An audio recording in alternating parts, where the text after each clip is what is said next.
En el mes de agosto de 2017, Canadá introdujo una nueva forma de identificación en los pasaportes y documentos gubernamentales. Esta categoría, denominada como X, indica la ausencia de afinidad de género. Su propósito es proteger los derechos de los ciudadanos al preservar la libertad de decisión. Sin embargo, existen ciertos conflictos legales, los cuales evitan el implemento de esta ley en diferentes áreas.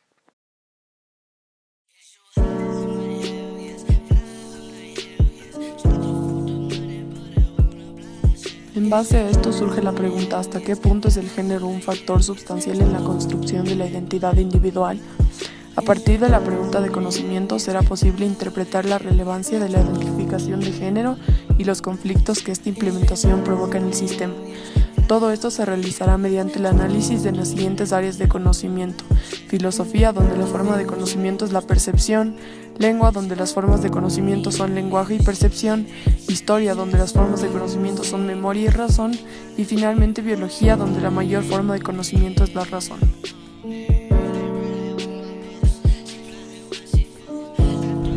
El sexo viene determinado por la naturaleza, es decir, cuando una persona nace siendo masculino o femenino.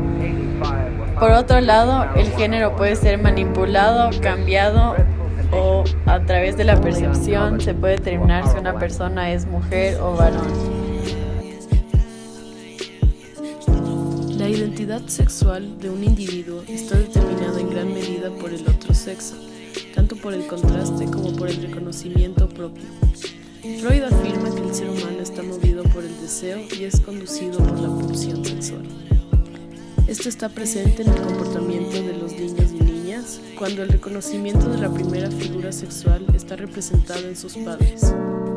Los conceptos primarios de la sexualidad se encuentran en las etapas tempranas de formación, es decir, la construcción del pudor o la experiencia sensual, determinada por la relación frente al sexo, son características presentes en la construcción de la identidad del sujeto. El desarrollo de esta identidad sexual del individuo avanza más allá de las etapas iniciales. Así, el sujeto sigue construyendo su sexualidad en la pubertad a través de experiencias distintas a las que tuvo cuando era niño, pero que, en cierto sentido, responden a esas experiencias anteriores, por lo tanto guardan relación. Así, el sujeto está permanentemente frente a los dos sexos, a la bisexualidad latente en el proceso erótico y en el reconocimiento del deseo, en la elección de objeto. Sin embargo, esta no determina la condición del género, ya que el género es una libre determinación y la elección del objeto no es voluntaria. La pulsión sexual y el erotismo son ejemplares de impulsos de que se dan sin la necesidad de que el individuo tenga reflexión sobre ellas. A diferencia del género, y en este caso el género X, la libertad de aceptación de esta denominación es una de las más fuertes, porque parte de la búsqueda de una identidad. Se podría considerar que es un concepto cartesiano, ya que se construye desde el principio de la conciencia. En este punto de vista se podría concluir que la individualidad se establece en el yo consciente y en la relación del individuo con su exterior. Para examinar cómo la condición humana está asociada con la formación de la identidad sexual y la de género, con respecto a las deducciones de Sigmund Freud y el cartesianismo, apliqué el área de conocimiento de la percepción.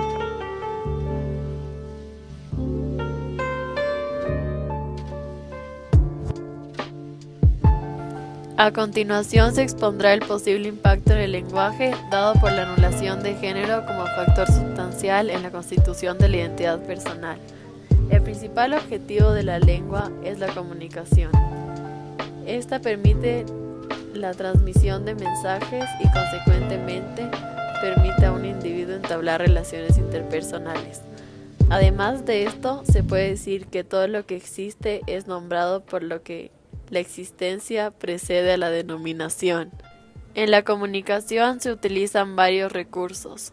Uno de ellos son los pronombres, tales como él, ella, ellos, ellas, lo, la, etc. El principal propósito de los pronombres es sustituir al nombre para evitar su repetición. Al momento de emplear este recurso lingüístico en tercera persona, se debe tomar en cuenta el género de la persona a la cual nos estamos refiriendo. En el caso de que se anule la afinidad al género, en esta clasificación solo se podrán utilizar pronombres neutros. El uso de pronombres neutros nos permite tener una comunicación más objetiva. De esta manera se podría concluir que los conflictos dentro de la comunicación podrían ser evitados al no tener que denominar a alguien a partir de una clasificación con respecto a los pronombres y evitar conflictos con respecto a un género equívoco. De igual manera, dejarían de existir palabras para cada género, como es en el caso de actor versus actriz, o palabras que cambien su terminación con respecto al género como escritor o escritora.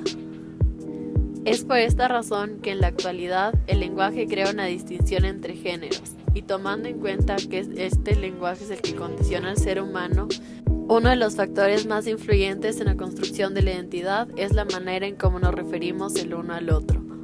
Para lograr entender lo que constituye la identidad es necesario respondernos una serie de preguntas. Con respecto al lenguaje, debemos preguntarnos por qué tenemos la necesidad de crear una distinción entre un él y un ella al momento de comunicarnos diariamente.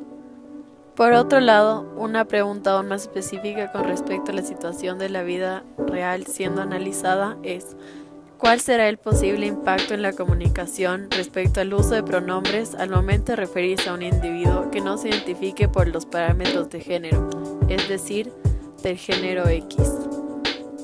Aunque el uso de los pronombres neutros, para poder responder estas preguntas me basé en dos formas de conocimiento: el lenguaje y la percepción. Cabe recalcar que dos características importantes de la formación del lenguaje es que debe ser arbitrario y convencional. Es decir, al ser arbitrario significa que es un invento, ya que todo el lenguaje no hace referencia a la forma de un objeto, sino se llegó a una convención, es decir, un acuerdo en el que todos podemos llegar a comunicar a un objeto utilizando una palabra. Es por esta razón que los pronombres, al ser un recurso lingüístico, nos permiten comunicarnos entre nosotros. Al ser el lenguaje únicamente utilitario, el resultante de la percepción de los pronombres es el que afecta y crea el problema en la percepción de cómo nos identificamos como individuos. Es por esta razón que el principal conflicto que se crearía al cambiar el lenguaje es que se perdería la convención y la arbitrariedad del mismo. Por otro lado, un factor positivo que crearía la transformación del lenguaje, se crearía un espacio seguro para todos los individuos que no se sientan afines a un género en específico.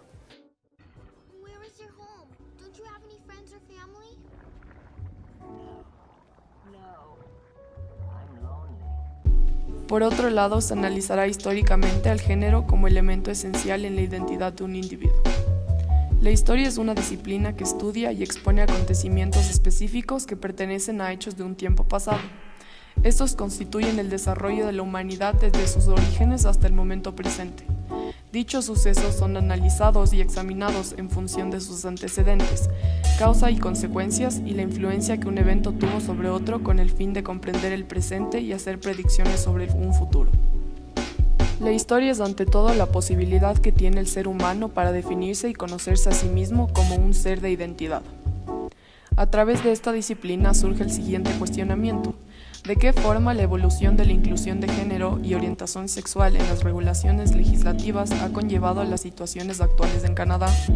Adicionalmente, dentro de esta área de conocimiento están presentes la memoria y la razón como formas de conocimiento, las cuales pueden ser utilizadas para responder a la pregunta de la siguiente manera. La razón podría ser comprendida como la capacidad de la mente humana para establecer relaciones entre ideas o conceptos y obtener conclusiones o formar juicios. Por otro lado, la memoria podría ser definida como la capacidad de recordar, lo que implica una imagen o un conjunto de imágenes de hechos o situaciones pasados que quedan en la mente. Usando estos dos aspectos, se analizó y concluyó lo siguiente. El discurso de género representa un espacio histórico muy claro, pues desde el punto de vista dialéctico es lo que tiene que ocurrir en la historia. Refiriéndose a un concepto marxista, esto quiere decir una convergencia de dos posiciones que lleva a un nuevo momento histórico, lo que significa que la historia se construye a partir de dos opuestos, pues en medio de la fricción de estos dos opuestos surge una respuesta, lo que representa el avance en la historia. En este caso, los dos opuestos presentes fueron el conservadurismo y la liberalidad. En medio del diálogo se han llegado a ciertas concesiones sociales respecto a nuestra cuestión. Sin embargo, estas concesiones sociales no han descartado totalmente la construcción del género como una forma de reconocimiento de los sujetos. Esto es debido a que la sociedad necesita de estadísticas, números y etiquetas para organizar las dinámicas sociales. De esto parten los censos, por ejemplo. Se toman en consideración características como la etnia, lo que consecuentemente responde a la necesidad de crear programas estatales que aborden esas necesidades. Estas organizaciones sociales se evidencian en el mundo clásico, ya que dentro de las sociedades las mujeres cumplían ciertas funciones y los hombres otras que, según muchos, permitía que la sociedad se organice mejor. Históricamente, si se remonta a momentos clásicos, la construcción de ciudadanos responde a una cuestión de género. Es decir, en el mundo clásico de Grecia, Platón y la República, aparte de ser un aspecto filosófico, también es histórico, reconoce la ciudadanía como un derecho del hombre. La ciudadanía otorga ciertos beneficios, siendo esta la capacidad de decisión dentro de la República el más prominente.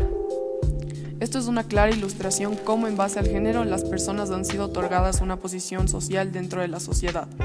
Entonces, si se hace un rastreo histórico, se puede afirmar que el género ha construido la identidad en varias sociedades. Además de esto, no solo se ha construido el rol de una persona dentro de una sociedad en base al género, sino que ha determinado su condición de sujeto. Mientras que el rol de un individuo puede ser justificado mediante muchas razones como la capacidad singular que uno posee, la construcción de la identidad en base al género es indiscutible. No obstante, esto implicaría pensar de una forma muy binaria, implicaría en la clasificación de blanco y negro. Estamos en un momento histórico en el que pensamientos como tales ya no son válidos debido a que hemos empezado a preocuparnos por la presencia de los marginados. Alguien siendo asignado en una sociedad por un atributo físico visible que decide no corresponder a tal clasificación, eminentemente se vuelve un marginado. Por lo tanto, la funcionalidad deja de ser válida en el momento en el que se toma en consideración a los marginados, pues la noción de que la individualidad es la forma en la que debemos relacionarnos comienza a crear brechas que destruyen la generalidad impuesta por la sociedad. A partir de una etiqueta de género, que antes estaba determinada por la obviedad, por una condición física, se definen roles. Evidentemente, el aparecimiento de estas formas de reconocerse sin estar determinado por la exterioridad de la condición física de uno presenta problemas. Se evidencia la incapacidad de identificar a alguien en base a su exterioridad, lo que supone un entramado muy distinto de las dinámicas sociales.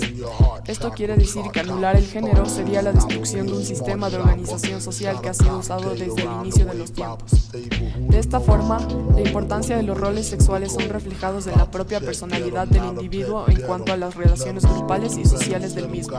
La autoestima, las relaciones sociales, políticas y económicas están en gran medida influidas por los roles sexuales, pues la sociedad depende de ello. No obstante, destruir al género como una base constitutiva de la identidad evita la creación de marginados dentro de la sociedad. Hablando en términos biológicos, el cambio de género se basa en el proceso quirúrgico mediante el cual los transexuales armonizan su sexo anatómico con su identidad sexual. Normalmente esta cirugía se centra en los genitales y su reconstrucción.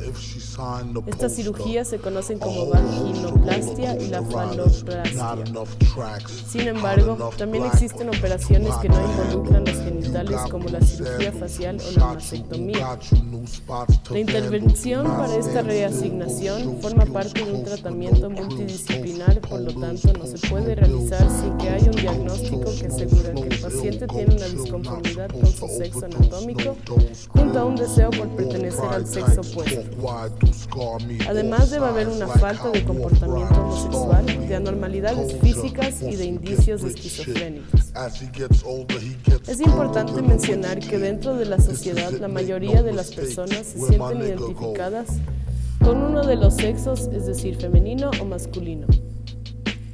Esta identificación genérica suele ser sólidamente ligada a la pubertad.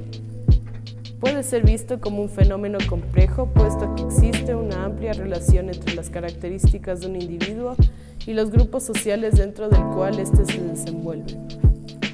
Por otro lado, la identificación como hombre o mujer constituyen un rol importante en la dinámica de una persona, ya que nos lleva a comportarnos como nosotros pensamos que debería portarse un hombre o una mujer.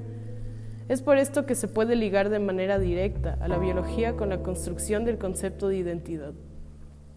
En nuestra sociedad, al igual que en otras, ocurre un fenómeno que aumenta considerablemente la importancia de la categorización de géneros y consiste básicamente en que los niños y niñas no solo definen a nivel cultural, sino que también se comprenden a partir de un conjunto de asociaciones ligadas al sexo, como lo es la anatomía. En cierto modo, se podría decir que el dimorfismo de los genitales externos es un aspecto mediante el cual se moldea la interacción social.